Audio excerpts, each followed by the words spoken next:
Si area 3 ndi bwana president awa tikuchoka kuno tayankhulidwa chipongwe nda polisi kunena kuti tabwera ndi nkhani zopanda pake kuno ku polisi ndiye tinapita ndi president Chihana kumeneko komanso executive ya chipani cha Ford kunena kuti ife tikupanga zinthu zopanda pake palibe ka mlandu apa koma to be honest tinakaphedwa sizinali bwino anyamata anyamulazi kwanje akinamulo anthu na kuti atipweteka mukhoza kuona galimoto iluko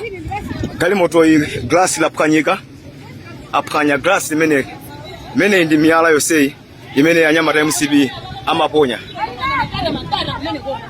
So ababa tali ku polisi koma tayankhulidwa kusawiruzika nda polisi ndiye apa tikufuna kuna kuti tione kuti what will pay the way forward. Amalawi dziko la Malawi laonongeka, dziko la Malawi limene timanena kuti tikapita ku polisi tunapeza chithandizo kuno kulibe chithandizo china chilichonse chimene tikupatsidwa. Ndiye I don't know kunena kuti